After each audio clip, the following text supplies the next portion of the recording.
Hello, YouTube. I am your host, the Crimson Warrior, coming back at you guys with my updated Salamangreat profile. I now have everything I want to run this deck, and I'm getting a bit more experimental with it after seeing so many interesting builds. To show you guys the 1-of lineup: 1 Gazelle, 1 Fowl, 1 Falco.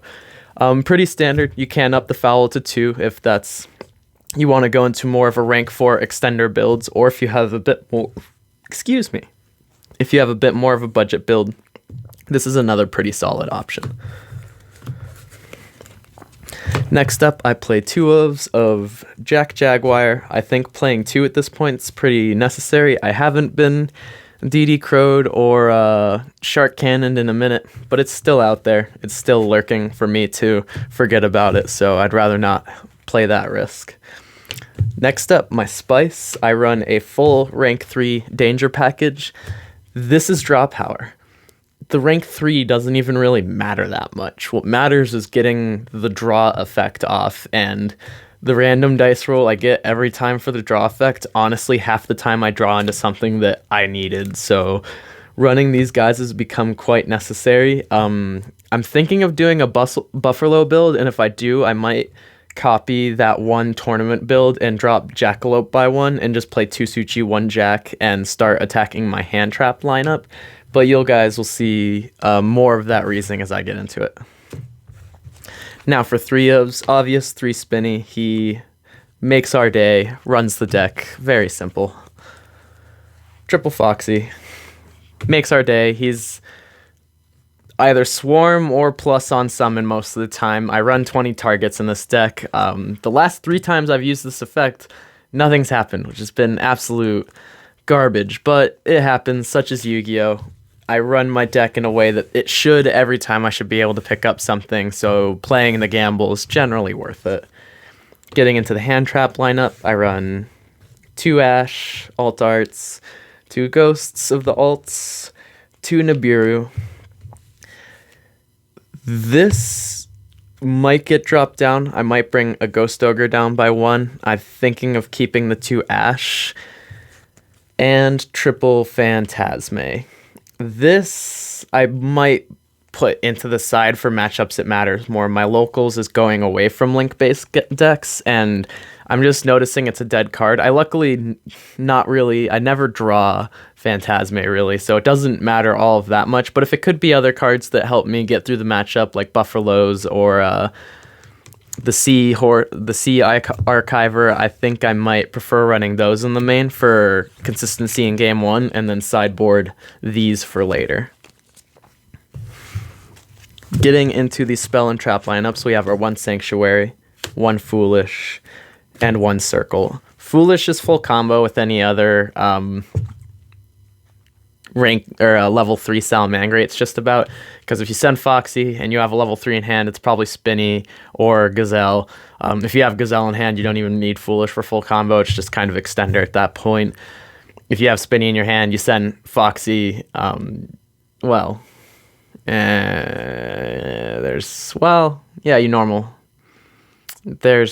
still have another card to discard, but Foolish and just Foolish in general is a great extender.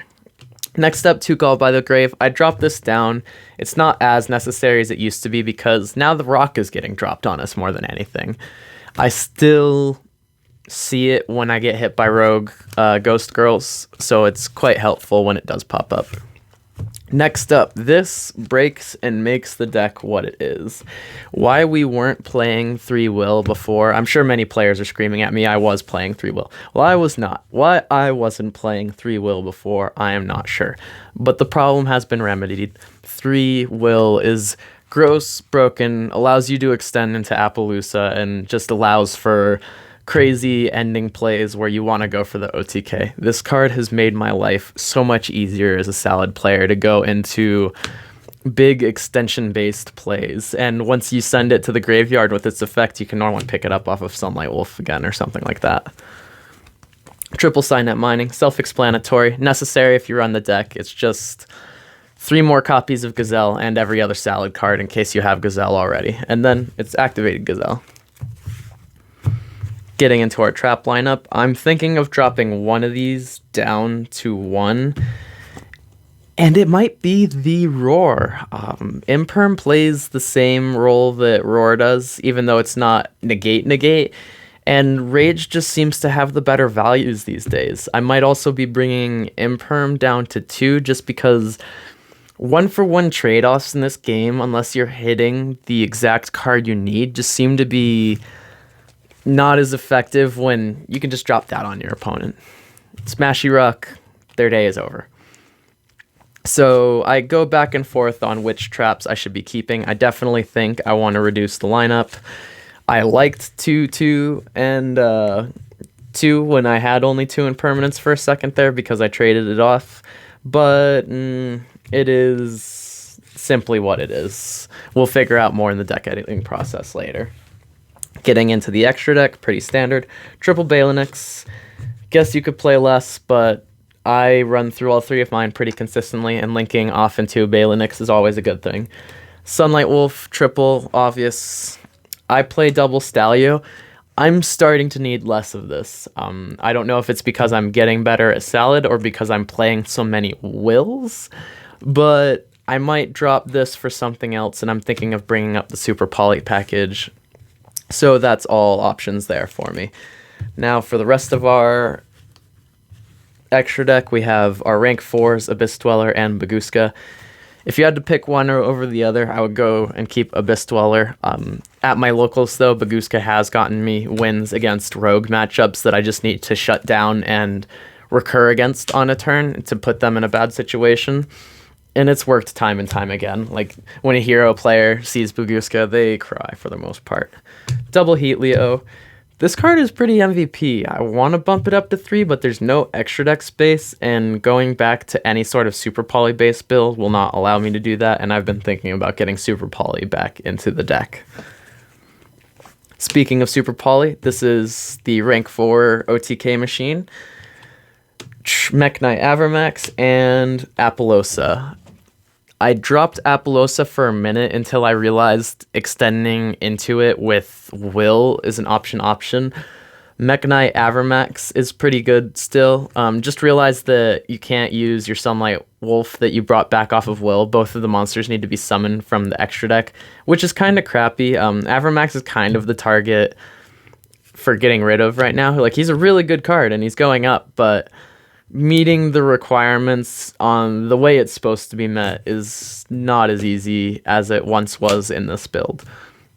And then Boral Sword. This is just OTK. If you see it, you know, it takes a game. I've watched my win ratio go up significantly because of this card, just because when I see the game can end, it normally ends right there.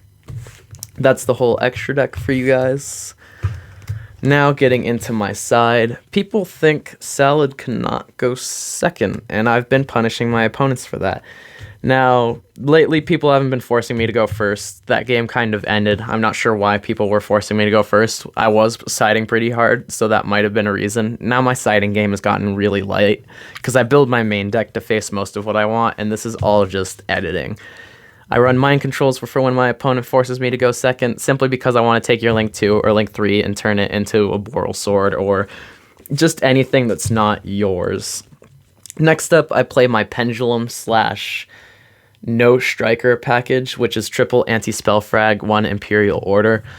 This was MVP, but I haven't seen Eric at my locals in a minute, and he's the main Sky Striker player.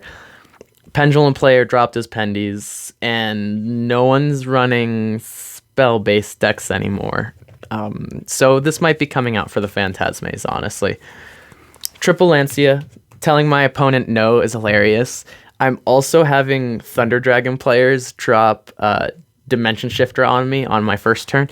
This says no to that. That's just get out of my face. And double Effect Failure because I didn't know what else to fill the slots with.